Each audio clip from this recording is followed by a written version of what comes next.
can be released at this time so as to not jeopardize the integrity of the ongoing case and the eventual prosecution. However, with the magnitude of these events and in the best interest of informing our citizens and our community, I wanted to offer a timeline and what information that is possible to be released at this time. First, let me offer my condolences to the families and friends of all the victims that were involved in this senseless act of violence. To begin, we know, this is what we know at this time, that at 1:20, evidence shows that the victim, Enrique Reyes, made a purchase from the food line on Ansburg Road, and this was at 1:20 p.m.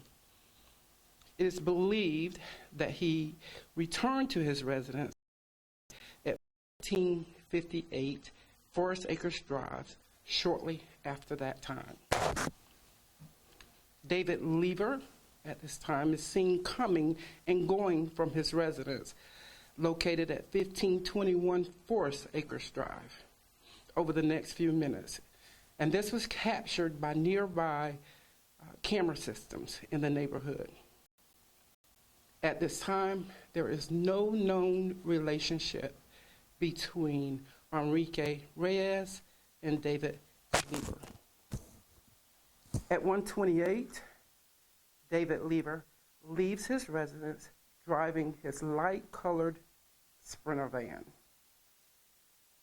At 1:41, David Lever arrives at the Speedway, and this is also captured by video footage. The Speedway is located at 3579 NC 43 North, and it appears that he puts fuel into his van. At 1:44 p.m., David Lever leaves the Speedway in his Sprinter van, firing shots from the van as he left. He was traveling north on Highway 40 to the East Ridge Court. At 1:45 p.m., Pitt County Sheriff's Office receives a call from a concerned citizen reporting having seen a subject firing shots from a van at the Speedway. Between the last event and the next, the exact time is not currently known. The suspect approached a previously unreleased home on Peace Ridge Court and attempted to make contact with the residents there. But by the time the resident of the home answered the door, the suspect was backing out of the driveway to leave. The residents got a look at the suspect and did not recognize him. However, no contact was made with these residents.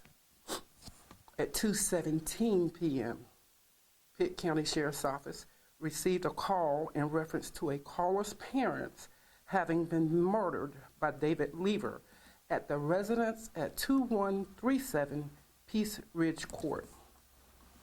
Deputies arrived to find Anthony and Paula Greenville dead from multiple gunshot wounds. At this time, David Lever was being held at gunpoint by the son of Anthony and Paula. David Lever was promptly taken into custody at this time by our officers. At 2:50 p.m., deputies responded to a call in reference to a breaking and entering of a residence at 1259 Forest Acres Drive.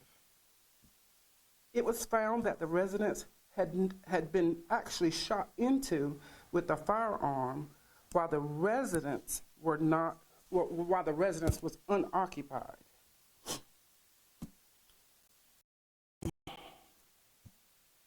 We have reason to believe that Mr. Lever was the perpetrator of this crime as well. It is unknown at this time if there is a relationship between the occupants of that residence and Mr. Lever. At 3 p.m. is dispatched to 1458 Forest Acres Drive after a passerby noticed a male lying in the driveway who was found to be deceased. Deputies were already staging at David Lever's residence on Forest Acres Drive and immediately made their way to this location. Enrique Reyes was found lying in his driveway dead from multiple gunshot wounds. Multiple search warrants were served over the course of the evening, with one such search warrant having been for David Lever's residence. A large number of firearms were found at that residence, along with ammunition. Lever's Sprinter van was at Peace Ridge Court crime scene and was found to contain a large number of loaded handguns and rifles, along with additional ammunition and loaded magazines. The times provided for this fire to be accurate, and attempts to confirm specifics are ongoing as a part of this investigation. In closing, the investigation of these cases lead us to believe that there would have been additional victims had a family member of the victims not intervened until our deputies were able to arrive.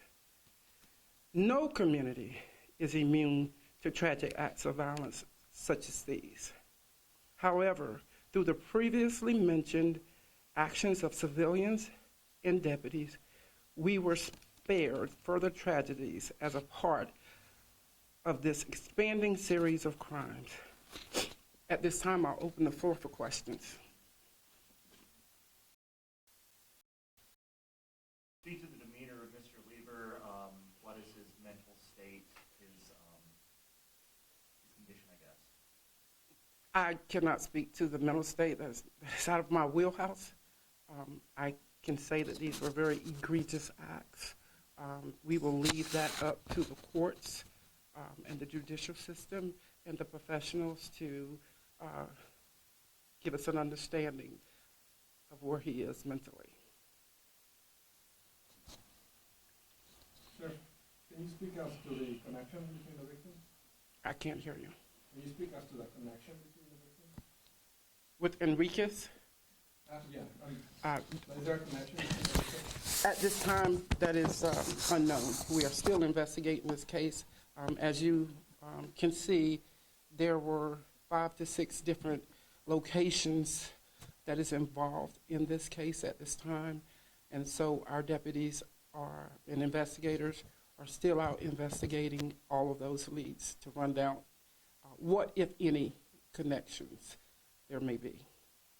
Sheriff, was Lever compliant when he was apprehended? Yes. Sheriff, I've heard from some sources that Lever was involved with drugs. Can you speak to that? We are still investigating that information. Sheriff, timeline-wise, Enrique Reyes was shot first. It appears that he was shot first.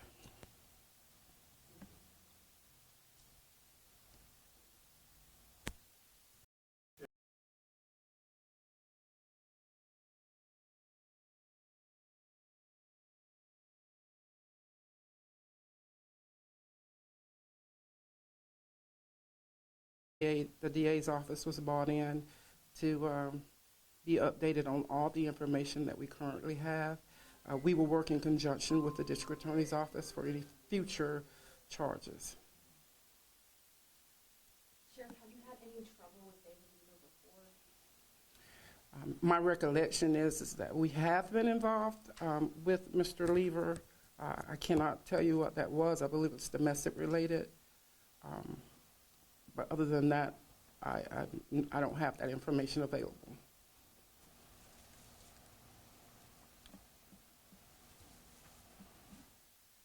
Any other questions? Sheriff, do you know if there was any motive with shooting the elderly couple?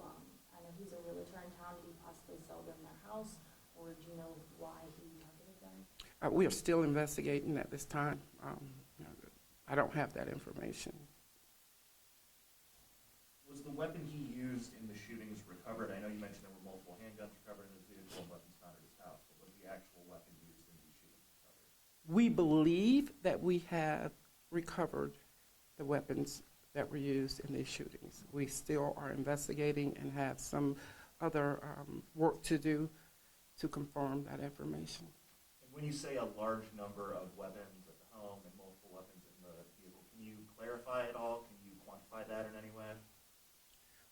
I believe that there was rifles, handguns. There were some firearms also attempted to be removed from the deceased couple's home.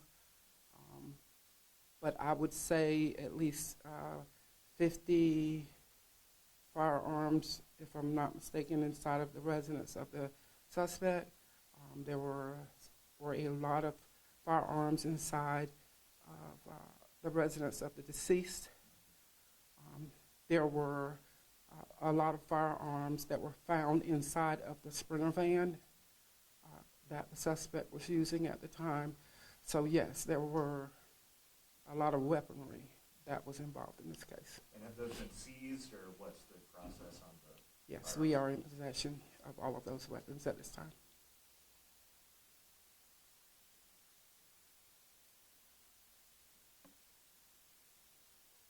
And are there any next steps that you can speak to at this point in the investigation and in this entire process? There are a lot of next steps.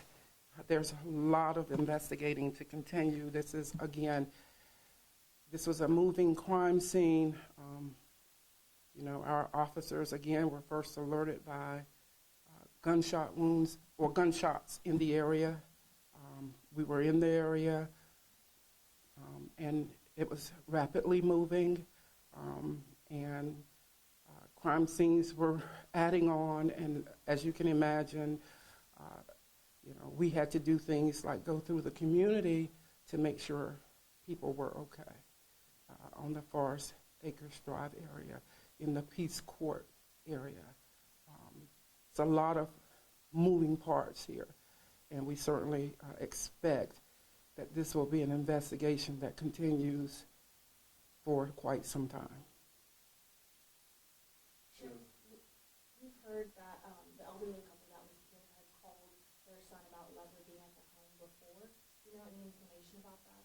I believe there was some information that there was some communication with one of the, I believe the wife of the decedent, that the wife may have reached out to the son.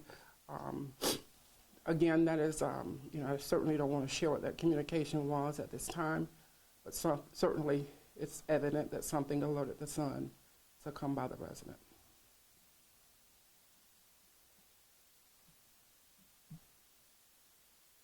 Sheriff, could you speak to whether or not you expect that the sheriff's office will remain the lead investigative agency on this crime? Yes, sir. If I may I ask who you're with? I'm sorry? Who are you with? I'm just a citizen. Yes, sir. The sheriff's office is fully equipped to continue to maintain this case, and you know, there may be some resources that we may reach out to fill in the gaps of things that we may not, but certainly we will continue to be the lead. Have any other partners been, like SBI, anybody like that, been notified at this point? Pitt County Sheriff's Office is very self-sufficient in being able to handle murder cases. If you will recall, we had the triple homicide in Farmville some years ago. So we are certainly fully able to investigate this case and see it through. If there comes a time that we may need to reach out to the SBI or the FBI, we certainly will do that.